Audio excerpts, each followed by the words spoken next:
Hi everybody, my name is Dr. Joe Dispenza. I'm the author of 3 books. My first book is called Evolve Your Brain, The Science of Changing Your Mind. My second book is called Breaking the Habit of Being Yourself, How to Lose Your Mind and Create a New One.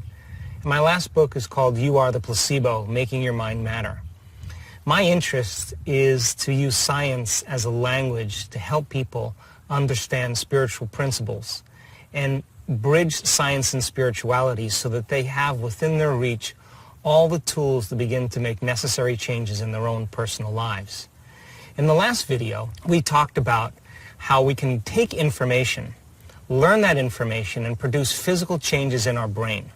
But once we learn that intellectual, philosophical information, the next most important thing to do is to apply that information, to personalize it, and to demonstrate it.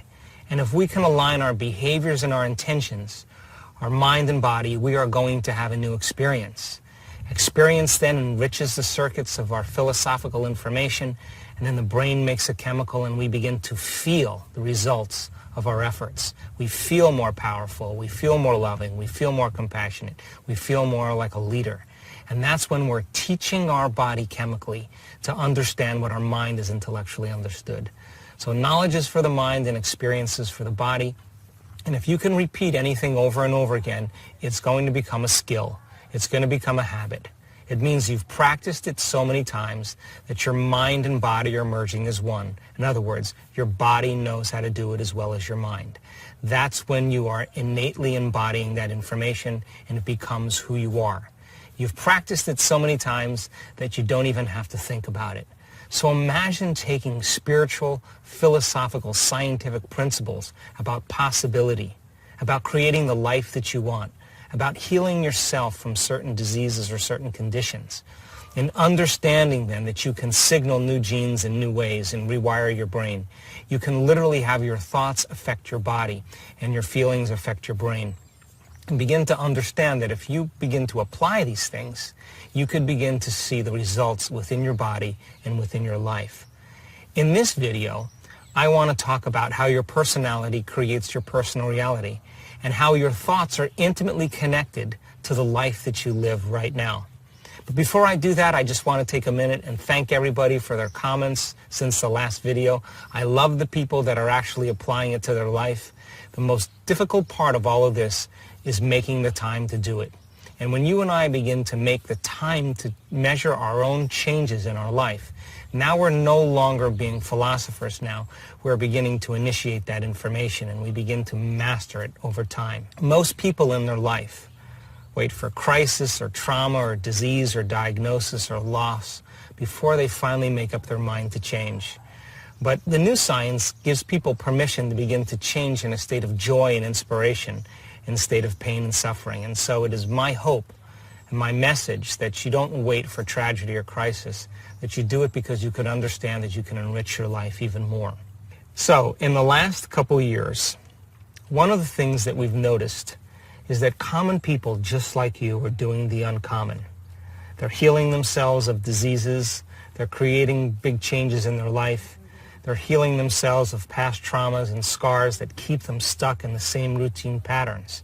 I was in a movie 10 years ago called What the Bleep Do We Know? 14 scientists and researchers were making an attempt to explain the nature of reality. Since that movie, in the last 10 years, many people asked the same questions when we did conferences all around the world. The 2 questions were this: that information is really great, but how do we apply that information? And if it really means that in order for us to change our mind to produce a change in our life, why is it so hard to change? So in the last few years, we've been teaching conferences and workshops around the world. And one of the cool things we've been doing is bringing scientists and researchers right into our workshops to measure change in the brain, to measure change in the body, to measure genetic changes, to measure changes in the energy of the room, to measure changes in the energy field around people's bodies. And I can tell you without a doubt that you're more powerful than you know. And that what makes it so cool is that you don't have to be a Buddhist monk. You don't have to be someone who's dedicated to any religious doctrine.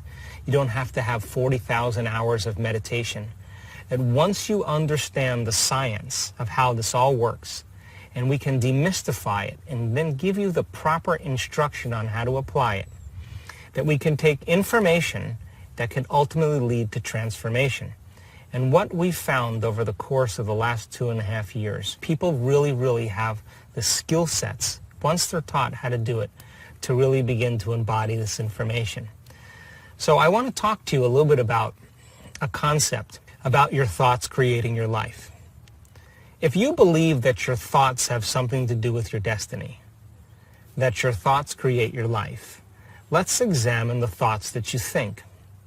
Now you think 60 to 70,000 thoughts in one day. Out of those 60 to 70,000 thoughts that you think in one day, 90% of those thoughts are the same thoughts as the day before. So the same thoughts will always lead to the same choices. The same choices will always lead to the same behaviors. The same behaviors will always create the same experiences, and the same experiences always produce the same emotions. And those same emotions then drive our very same thoughts. And our biology, our neurocircuitry, our neurochemistry, our neurohormones, and even our genetic expression stays exactly equal to how you think, how you act, and how you feel. Now, how you think, how you act, and how you feel is called your personality. And your personality creates your personal reality. That's it. So then if you believe just the slightest bit in this idea that your personality creates your personal reality, and you wanted to change your personal reality, that means you'd have to begin to change your personality by thinking about what you've been thinking about and change it. To begin to become conscious of your unconscious habits and behaviors and modify them. And then look at the emotions that keep you connected to past experiences and decide if those emotions belong in your future. You see, most people try to create a new personal reality as the same personality, and it doesn't work. We literally have to become someone else. So reason this with me. A habit is a redundant set of automatic, unconscious thoughts, behaviors, and emotions that's acquired through frequent repetition. A habit is when you've done something so many times that your body knows how to do it as well as your mind. So if you're thinking the same thoughts 90% of the time as the day before, you're demonstrating the same behaviors 90% of the time, and you're embracing the same emotions as the day before 90% of the time, over time you begin to fire the same circuits in your brain in the same sequences, in the same patterns, in the same combinations. Now there's a principle in neuroscience that says that nerve cells that fire together wire together.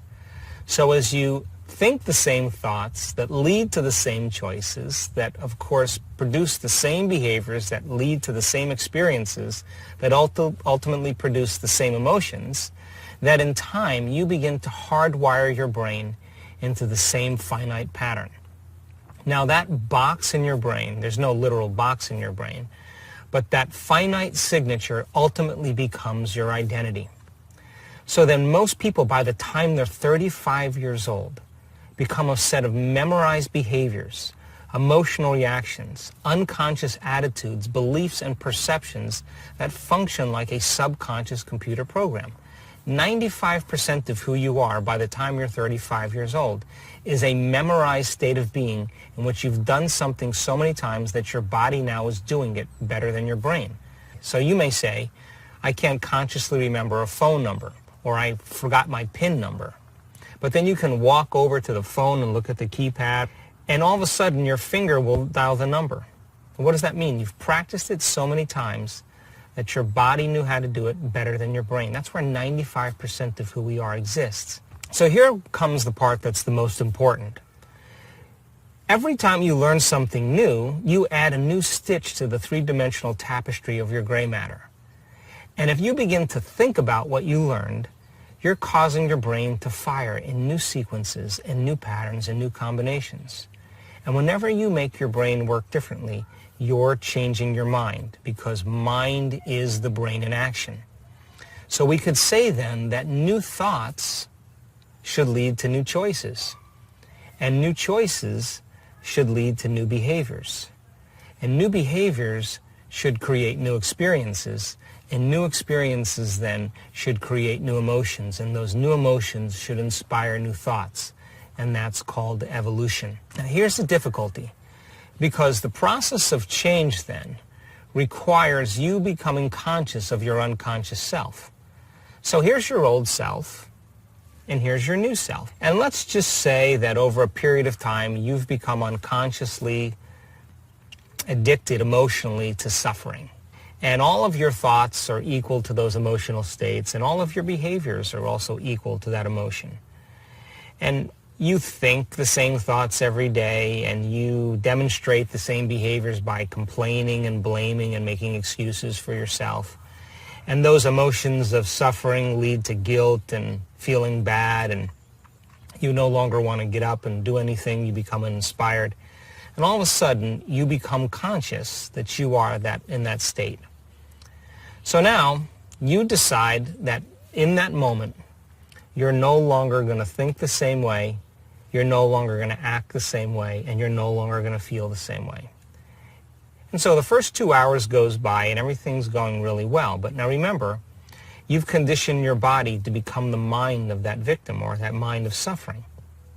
And all of a sudden now, as you begin to interrupt that chemical continuity between your brain and your body, the body starts sending signals back to the brain.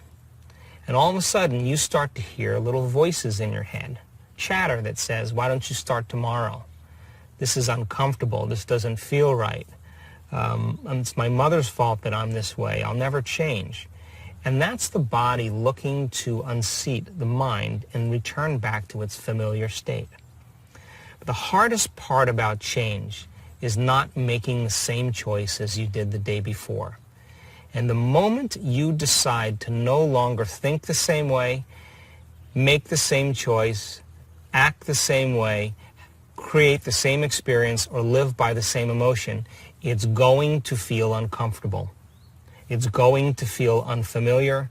There is going to be a certain amount of uncertainty and unpredictability. And the moment you feel uncomfortable, you just stepped into the river of change. Now, most people, the moment they feel uncomfortable, they return back to the familiar state of the mind and body. They start thinking the same way, acting the same way, feeling the same way, and they say, this feels right. No, in fact, that feels familiar. Now, going from the old self to the new self is the neurological, is the chemical, is the biological, is the hormonal, and even genetic death of the old self. That void, that place of uncertainty, that unknown, is the perfect place to create in. And if you and I can become comfortable in that unknown and begin to decide who we do want to be. In other words, many people say when they're in that unknown, I can't predict my future. This doesn't feel right. Well, the best way to predict your future is to create it, not in the known, but in the unknown. So what if you said now, what thoughts do I want to fire and wire in my brain? What behaviors do I want to demonstrate? And if you were to close your eyes and begin to think about how you are going to act, the mere act of mentally rehearsing who you're going to be begins to install the neurological circuits in your brain to look like the experience has already occurred. Now, what that means is that the brain is primed in its circuitry to no longer be living in the past, but now living in the future. And what if you said, how would greatness live today? What would be the greatest expression of myself? Can I teach my body emotionally what that future could feel like now?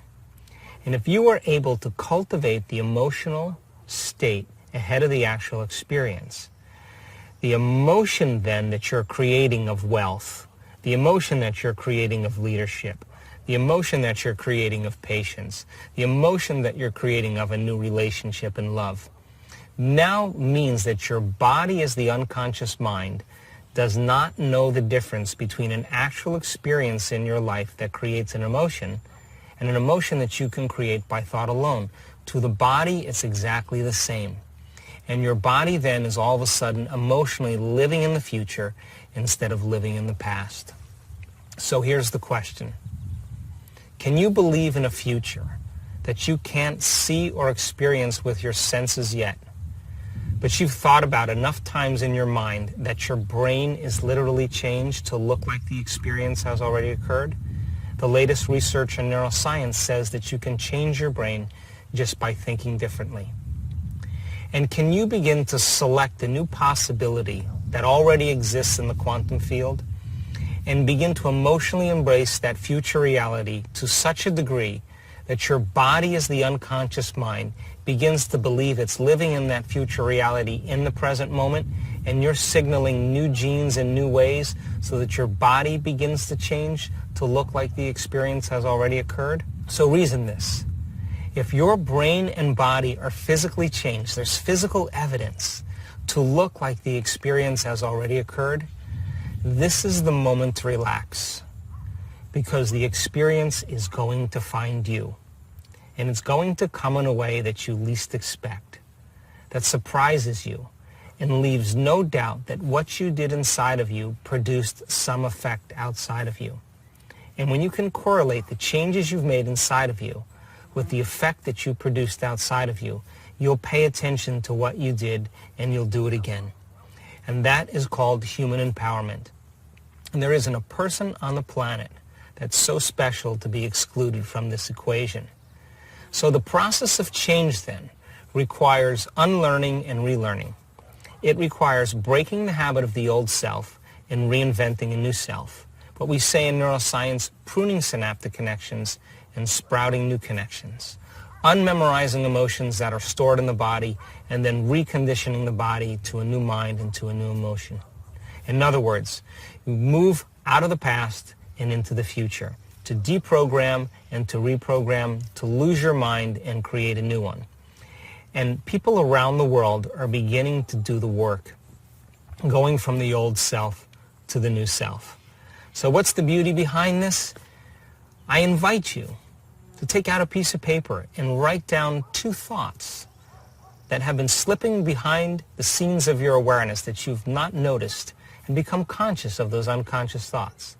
Decide 2 behaviors that no longer belong in your future and become so conscious of those behaviors and habits that you would never go unconscious again. And look at those emotions that keep you anchored to the past and decide if those emotions belong in your future and become so conscious of those emotions that you wouldn't fall to a lower level the remainder of your day. And then decide 2 thoughts you do want to fire and wire in your brain. 2 behaviors that you're going to demonstrate and rehearse them in your mind so that you're priming your brain and activating the circuits so that when you get up, you'll naturally do them without effort. Now here's the key though. You can't get up as the same person who sat down. You have to get up feeling differently, which means then you can't wait for your healing to feel wholeness. You can't wait for your abundance to feel wealthy. You can't wait for the mystical moment to feel awe. In fact, you have to feel awe for the mystical moment to occur. You have to feel love for a new relationship to show up. You have to feel empowered in order to have success. You have to feel wholeness before your healing can occur. And most importantly, you have to feel abundant before your wealth can actually appear. Now, when your brain and body are literally changed to look like the event has occurred, this is when the event finds you. So the word meditation, which we'll discuss in the next video, means to become familiar with. To become so familiar with your unconscious states of mind and body that you would never go unconscious again, and then keep firing and wiring new circuits in your mind and emotionally conditioning your body till it begins to become familiar to you. So I invite you over the course of the next few days before the next video to ask yourself the simple question when you wake up in the morning.